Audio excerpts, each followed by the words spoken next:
never made us those bad guys. To get a hold on you, there's nothing to do. If your legs on the line and your heart feels the grind, take care of yourself. Put them away, blow them away. What can I say? It's those bad guys that you wish you never made us those bad guys. Hey everybody, welcome back to another episode of Movies in Minutes, where I, Gene Jackson, go back and tell you all about wrestling movies from the past in 10 minutes or less. Today, oh boy, it's a doozy.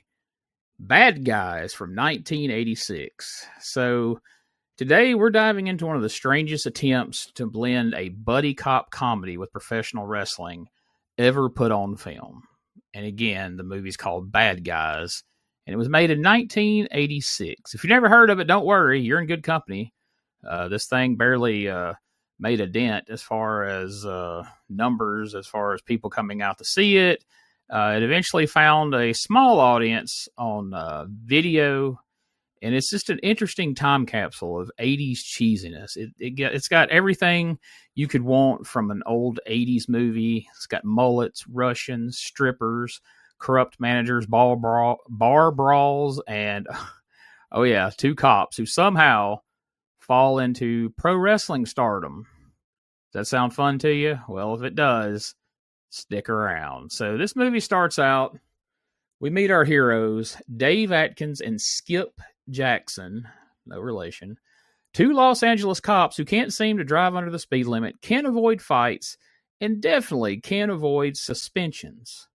They bust up a biker game, get accused of police brutality, and before you know it, their captain is screaming at them to turn in their badges, just like all great 80s cop movies had that scene where the cops are out of control. Their captain tells them to get it under control, or else you need to turn in your badges. It always happens at some point in an old 80s cops movie, right? Well, so once you get your badges taken away, what do two disgraced cops do next? Do they fight for justice on their own? Do they try to clear their names? Nope.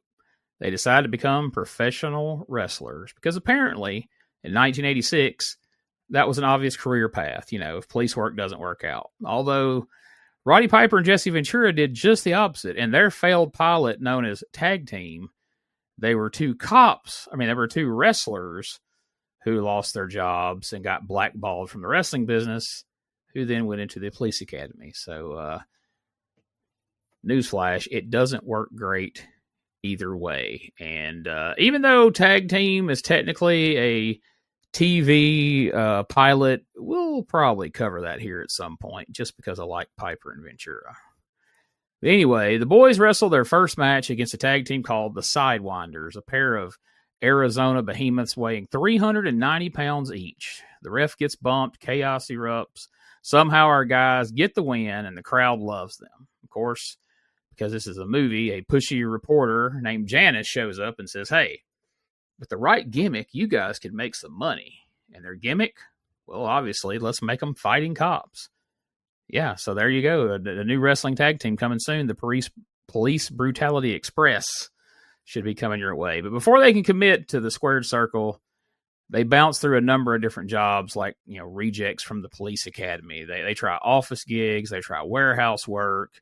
At one point, seriously, Skip tries to do a strip tease that would have embarrassed even the worst of the Chippendales.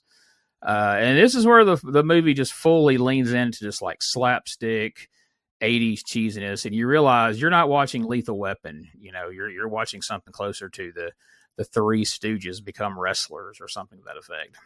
Now, the training to wrestle. This is where we start getting into the good stuff here. They're going to get some wrestling training from Terrible Turk McGurk and his wife Petal. Now, Terrible Turk McGurk is actually somebody you may have heard of, Gene LaBelle. And his wife, Petal, well, she's played by Ruth Buzzy of Rowan and Martin's Laugh-In fame from the 70s. At this point, she's just happy to get any kind of work she can. And so now there are a couple of grizzled wrestling vets who basically run a pro wrestling boot camp for quote-unquote bad guys.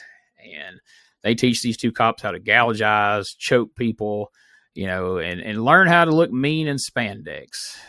There's even this very goofy 80s montage where the cops try on different villain costumes that look like they borrowed them from a Halloween clearance bin. And finally, they settle on their new personas, the Boston bad guys. Why Boston, you ask? Are they from Boston? No, they've never even been to Boston, but apparently someone told them that people from Boston are tough, and being the Boston bad guys will strike fear in the hearts of all the different babyface wrestlers. So then we go to a highlight reel of different tag teams and wrestlers that they encounter. Different things start happening. They encounter the Kremlin Crushers, who are giant Russians who snarl threats like, "We're going to put your head where your ass is, boy." Their manager, Lord Percy Baddington, which is cheesy even by wrestling standards. He's just this cartoonishly evil British manager who, for some reason, is managing these Russian monsters. And I mean, we've just got 80s cheap heat galore. You know, everybody's waving an American flag. The Russians are hated. We got USA, USA chants breaking out everywhere, to the point that Sergeant Slaughter actually shows up at one point. We'll talk about more of that in just a second. But the matches are actually shot with some decent crowd reactions and ref bumps and chairs. And if you squint, this almost looks like some legitimate old school territory wrestling. And I don't know if that says good things about this movie or bad things about old territory wrestling, but take us for what it's worth. But as far as cameos go, as I just mentioned, Sergeant Slaughter shows up. He doesn't wrestle, but he leads the crowd in a USA chant against the Russians, of course.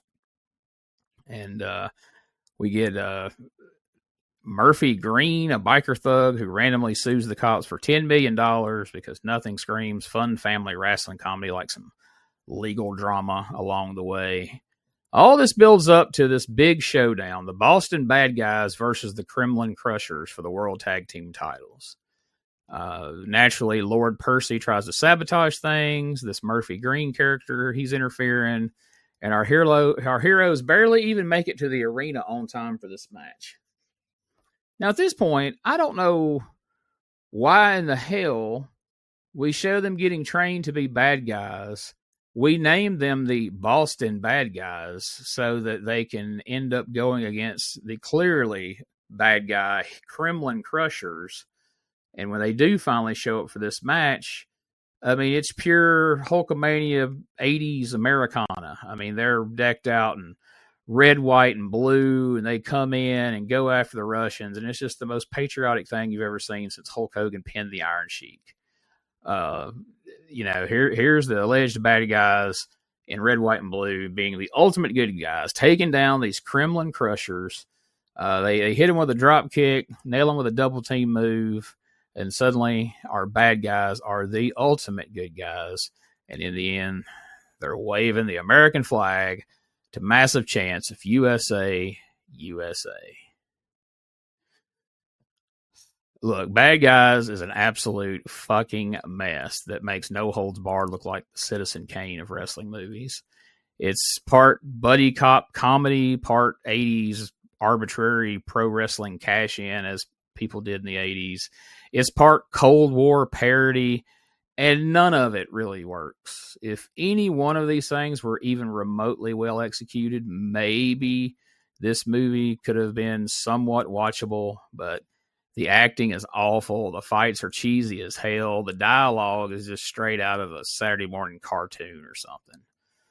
But, and it's a big but, it is somewhat fun at times, despite being dumb and cheesy, packed with overacting Russians and, you know, overacting wrestling managers and gratuitous flag waving. It's the kind of thing that, you know, you and your buddies put on at 2 a.m. while you eat some pizza, drink some beer, and whatever else you may be doing at the time. On a movies and minutes scale, I'm going to give Bad Guys a solid 2.5 mullets out of 5. It's not good, but it's such a time capsule of stereotypical 80s bullshit.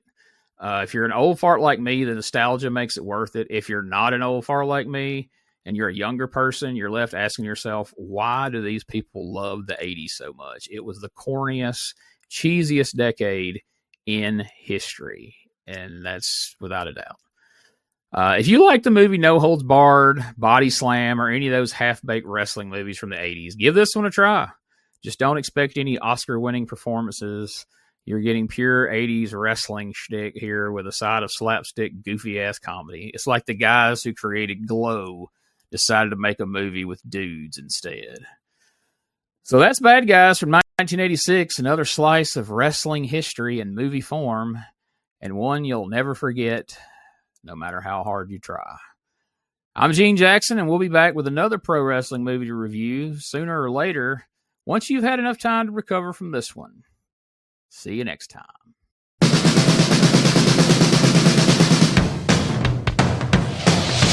Bad guys! Bad guys!